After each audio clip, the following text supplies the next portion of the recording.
if I can help falling in love and did it my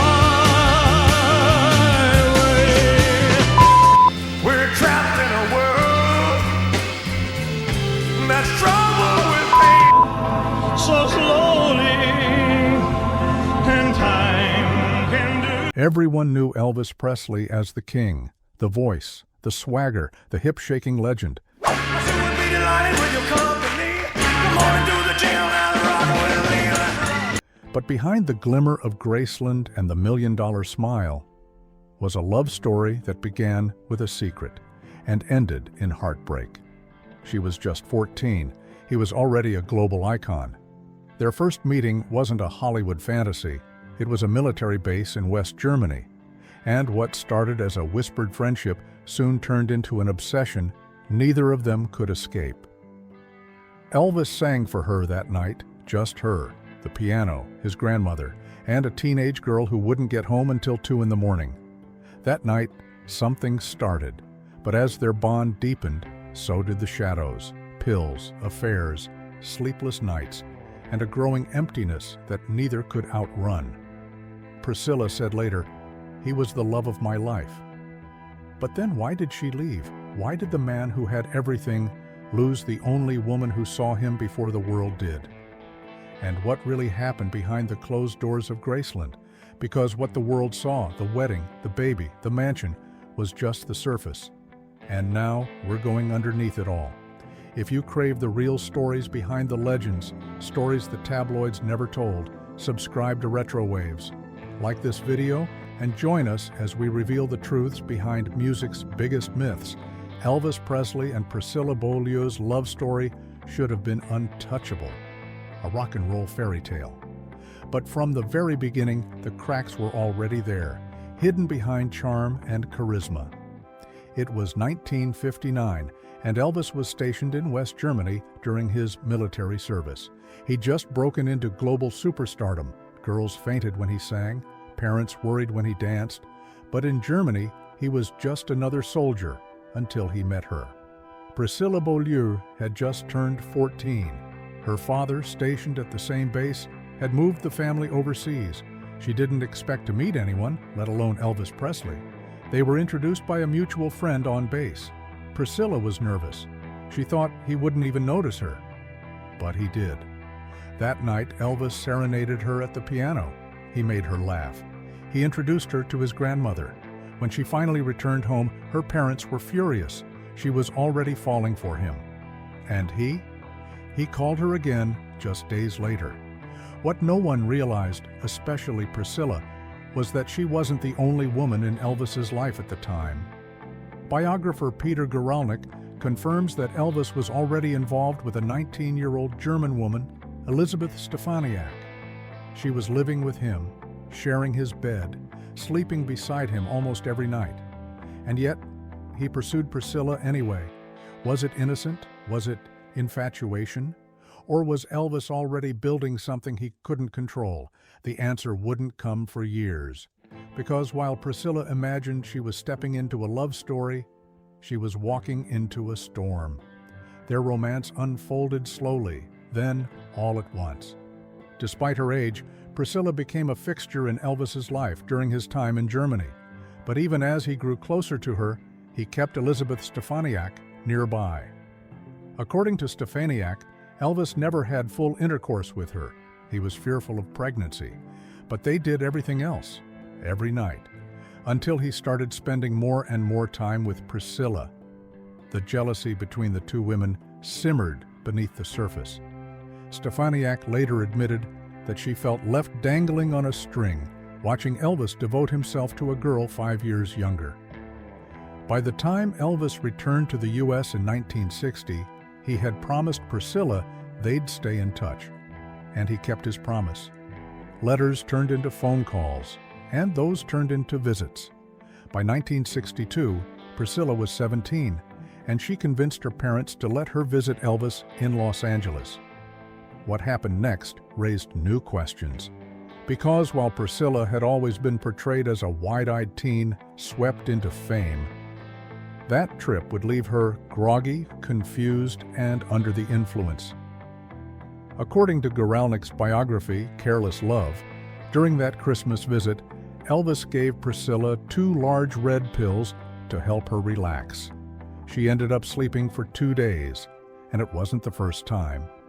That summer, during a trip to Las Vegas, Elvis had introduced her to amphetamines and sleeping pills, substances he had already become dependent on since his time in the Army. Was it love or control? Was he trying to help her keep up or teaching her to stay quiet? Those questions would haunt her for decades, and soon she'd leave everything behind just to be with him. In 1963, Priscilla convinced her parents to let her move from her family home in Texas to Memphis, Tennessee, to live closer to Elvis. She was only 17. The condition? She had to finish high school, so she moved in with Elvis's father, Vernon Presley, and his stepmother, just a few doors down from Graceland. Every night, she was with Elvis. Every morning, she was barely awake at school. In a 2022 interview with the Daily Mail, Priscilla described the exhaustion that nearly broke her. Partying, late-night drives, emotional highs, followed by just a few hours of sleep before heading to class. She didn't do well in school. She couldn't. Her grades suffered. But she didn't care because she had Elvis. They weren't officially married. She wasn't even an adult. But inside those Graceland gates, she was already living like his wife. Was it a dream come true, or a cage with velvet walls? Because when Elvis went to Hollywood to film Viva Las Vegas, everything began to shift, and Priscilla's fears about another woman would explode into full-blown panic. While filming Viva Las Vegas in 1963, Elvis met 22-year-old actress Anne Margaret, and the chemistry between them was instant. The press pounced. Headlines called them Hollywood's hottest romance. But Elvis never told Priscilla the truth. He deflected, avoided her visits to set, and promised it was nothing, until Priscilla showed up anyway. By then, the gossip columns were relentless. One article even claimed Elvis and Anne Margaret were secretly engaged. Anne Margaret would later deny ever saying that, but the damage was already done. Priscilla was crushed. She'd left her home, her friends, her future. And now it seemed Elvis might leave her behind too. He promised he'd stop seeing Anne. But behind the scenes, he kept writing to her for months. This wouldn't be the last time Priscilla would feel betrayed, but it may have been the first time she realized her place in Elvis's world wasn't as secure as she believed. And when the wedding finally came, it wasn't the fairy tale she'd been dreaming of, because even the ceremony was a lie. On May 1st, 1967, Elvis and Priscilla finally married. But it wasn't a grand celebration of love. It was a staged event, controlled from start to finish by Colonel Tom Parker, Elvis's manager. Most of the Memphis Mafia, the group of close friends who had been with Elvis for years, weren't even invited. The ceremony happened in a private suite at the Aladdin Hotel in Las Vegas in the early morning hours. 2 photographers, a few guests. That was it. They entered through the back door, avoiding the press. It was more business transaction than romantic gesture, designed to protect Elvis's image and minimize media chaos. Still, for Priscilla, it was everything she thought she wanted. After all the rumors, all the silence, he had chosen her. And soon, their honeymoon followed, on Frank Sinatra's personal Learjet, no less. But even as they smiled for reporters in Palm Springs, one question lingered. Why did it feel like they were still hiding? Exactly 9 months to the day after their wedding, Lisa Marie Presley was born, February 1st, 1968. For a moment, it looked like everything was falling into place. A wife, a daughter, a legacy. But behind the scenes, nothing had changed. Elvis was still using prescription drugs, still surrounded by temptation, still emotionally distant. Priscilla, meanwhile, was navigating motherhood alone, often left at Graceland while Elvis toured, recorded, or retreated into his own world.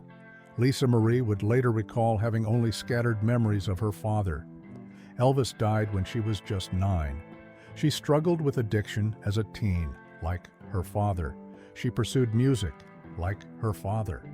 And she carried the weight of a name that never really belonged to her alone. But back in 1968, no one knew that future yet. What they saw was a happy couple. What they didn't see was how lonely Priscilla had become. And soon she would find solace in someone else's arms. In the early 1970s, Priscilla Presley found something that made her feel alive again. It started with karate. Elvis had introduced her to it. At first, it was just another way to be closer to him. But as the months passed, she began training more seriously, privately, with a respected martial artist named Mike Stone. At first, it was innocent. Then, it wasn't. In her autobiography, Elvis and Me, Priscilla admitted, their connection became intimate. It turned into a full-blown affair. She was torn. She loved Elvis. She always would. But by then, she was drowning in silence, pills, and loneliness. Their marriage had become a photo op, a performance, something to be protected, not nurtured. She was no longer the girl he sang to at the piano, and she couldn't ignore the ache inside her any longer. So one day she walked out, and this time it was for good. Their official divorce was finalized on October 9th, 1973. It was quiet, painful, and oddly tender. By then, Elvis had begun dating Linda Thompson. The press had already moved on. But inside the courtroom, Elvis was not the king. He was a man unraveling. Witnesses say he cried. And in a moment that shocked even the judge, Priscilla reached over and held his hand, comforting him through the final legal declaration that their love was over. They agreed on joint custody of Lisa Marie. Elvis gave Priscilla a $100,000 lump sum and $1,500 in monthly support. But the money wasn't the point. The point was this: even at the end, there was love, just not enough to save them.